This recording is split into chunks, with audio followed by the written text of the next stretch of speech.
What's up, everybody? It's me, Erica, and we are down here, honey, to talk about the Real Housewives of New York City.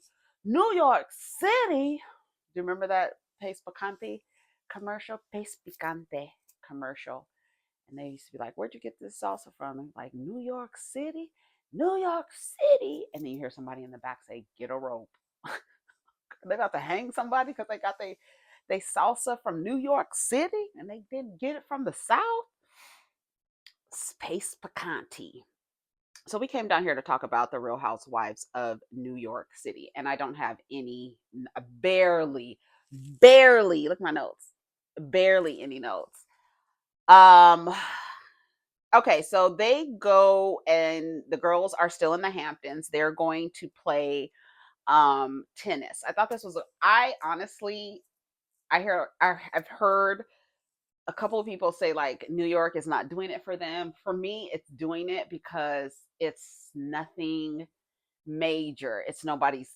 There's no cheating. There's no infidelity. There's no um, women trying to like get another woman fired. It's not. It's not. It's nothing. It's very lighthearted, normal friendship, girl group friendship BS.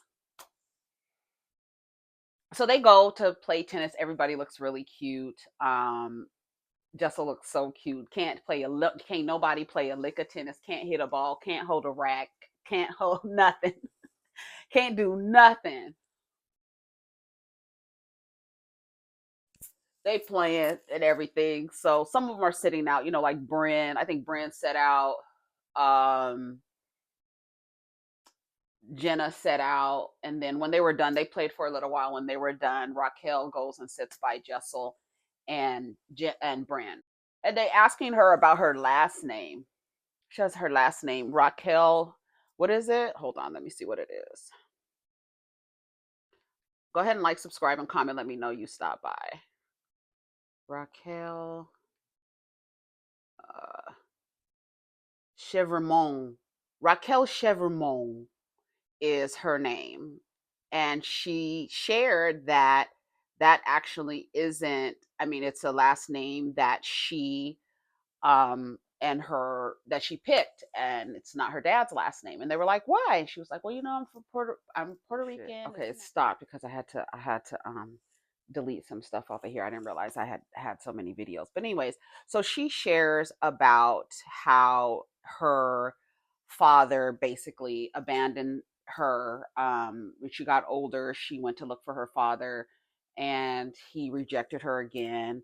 And so she told her mother, I don't want his last name. I don't want his last name.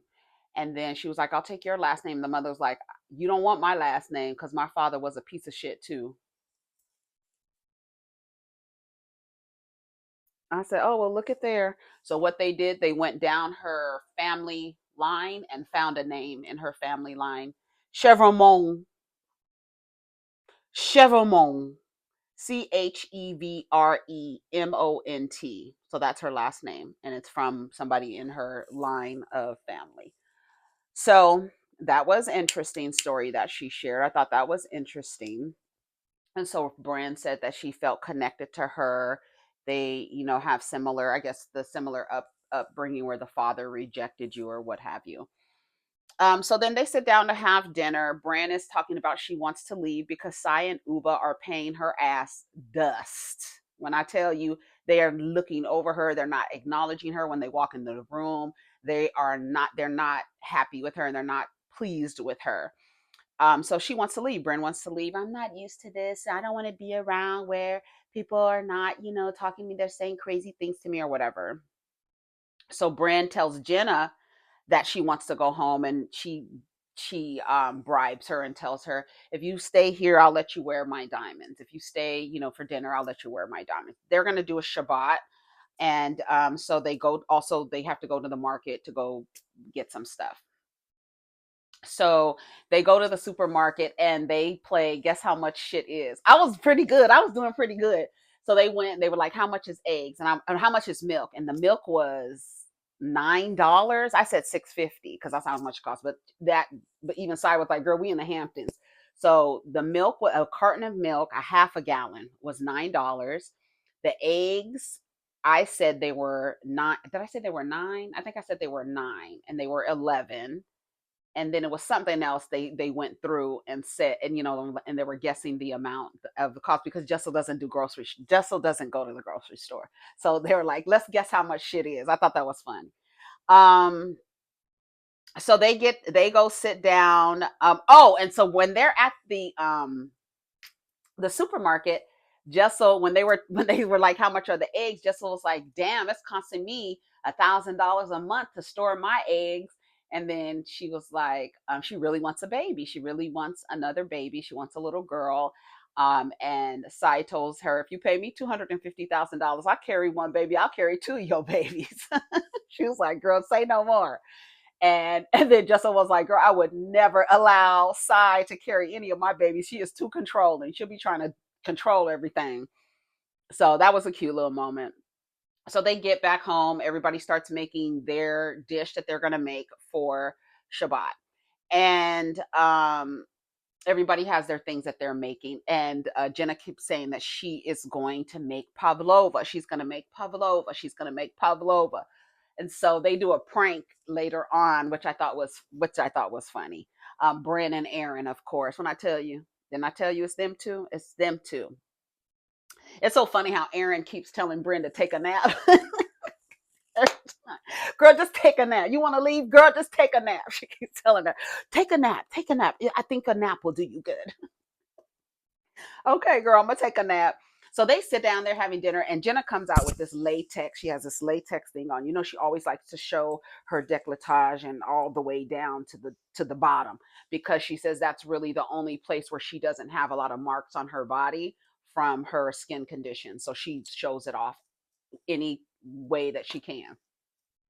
So she was like, "Oh, I have a lot of latex. I have a lot of latex," and she shares a story that way back in the day, before internet, before cell phones, before all that shit.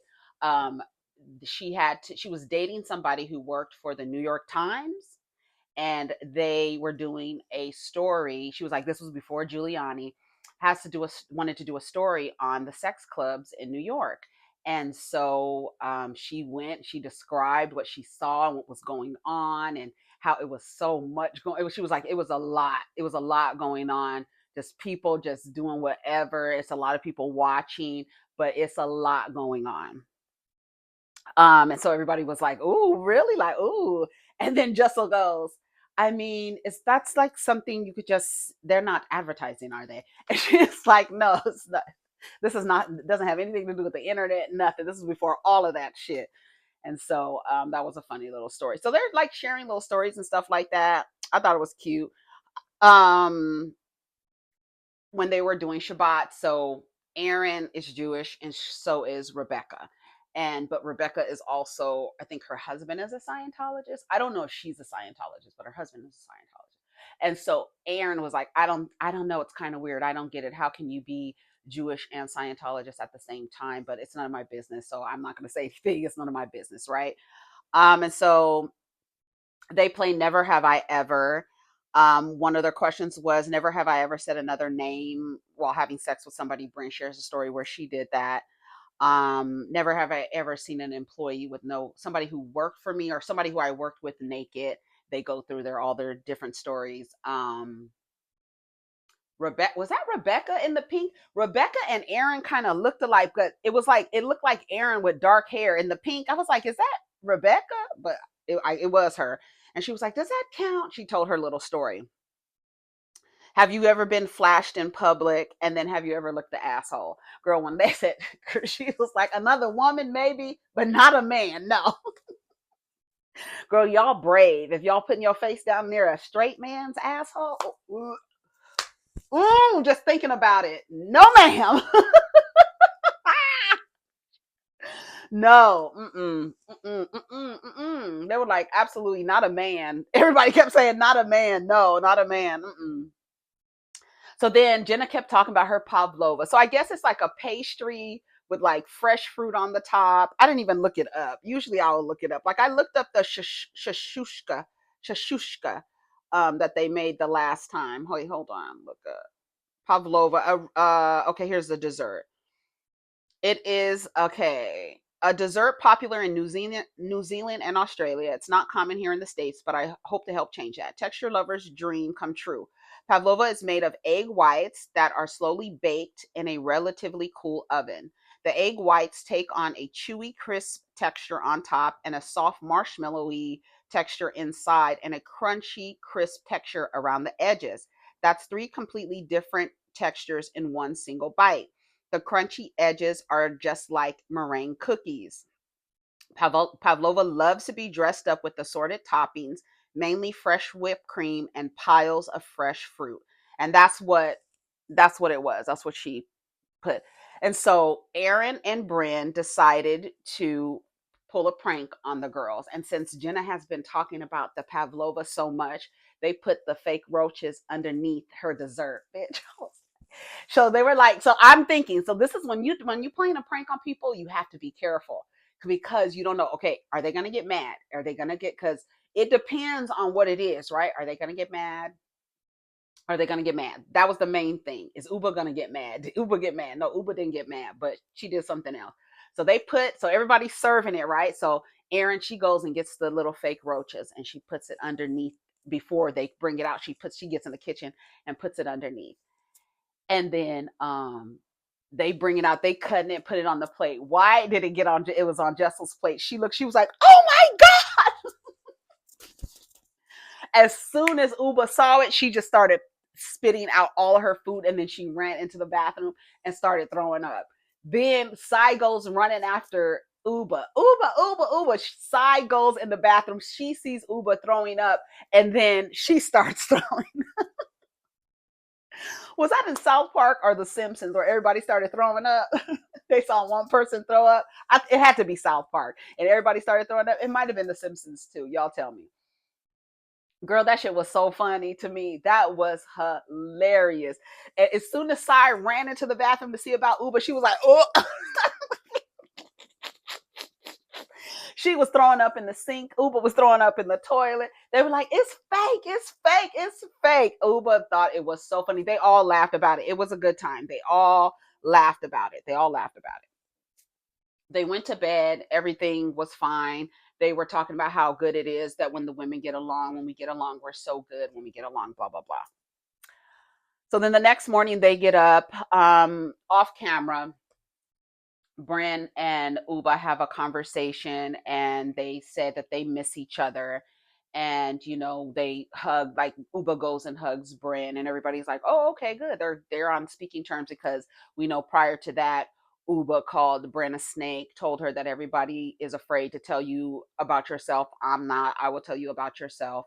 And but they ended up making up. They love each other. They care about each other. And as soon as they started talking about it, Ubah's like, "Yeah, I just something for me is I need to be able to say what I'm going to say. I do not like to be interrupted. As soon as I get interrupted, that's when I go off." And that's me too. I do not like to be interrupted.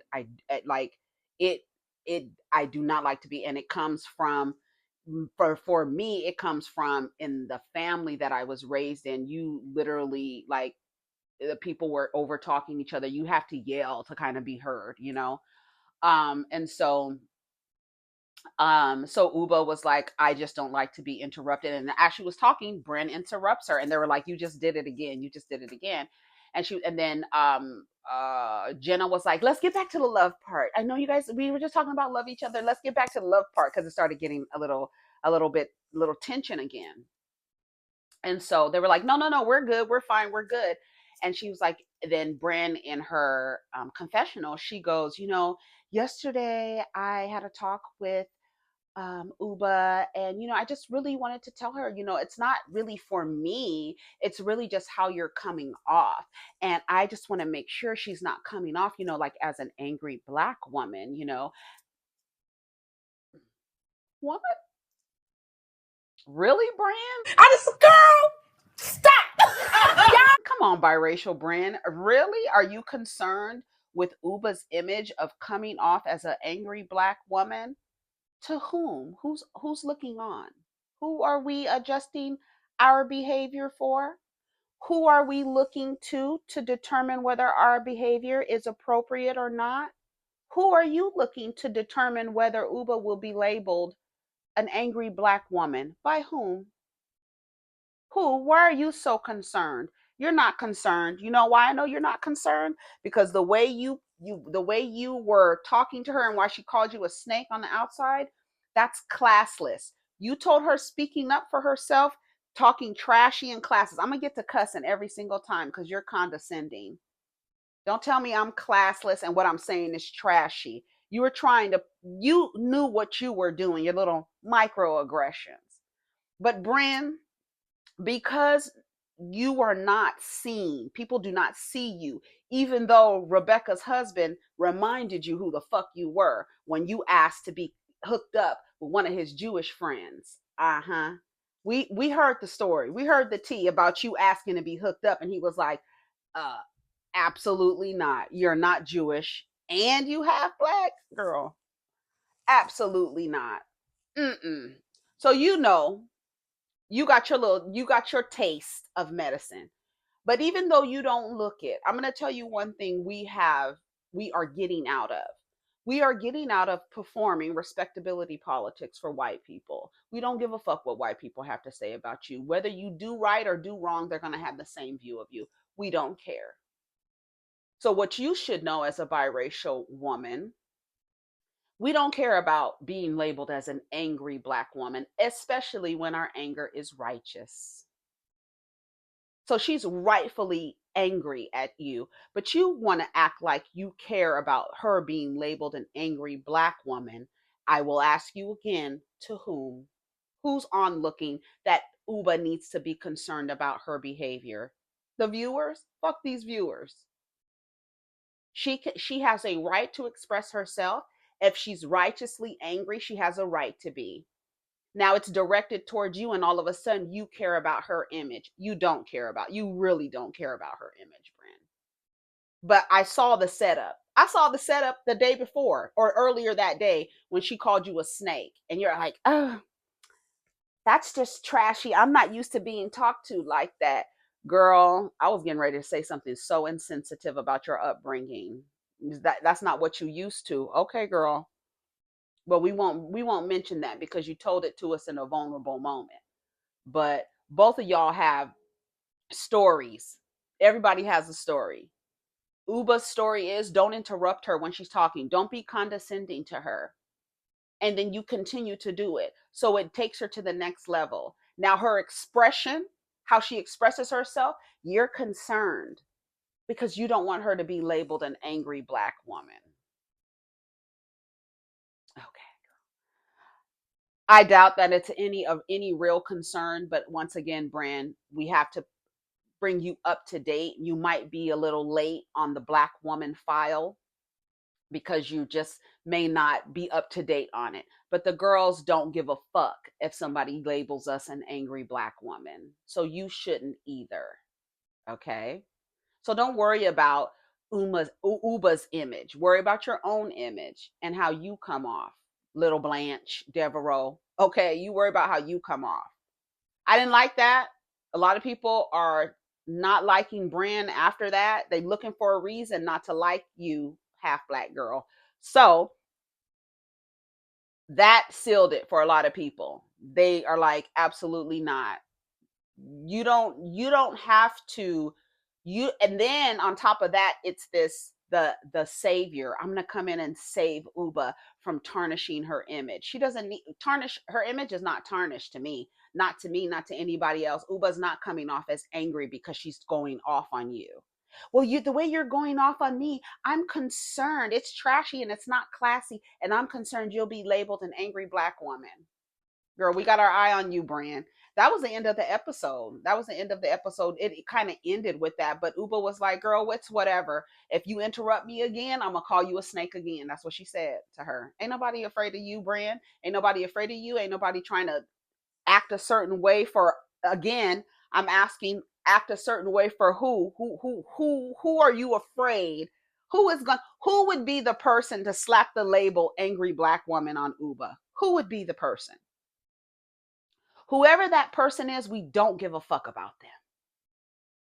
Never have, if you want to be honest. But we're not playing respectability politics down to the New York City housewives. Girl, please.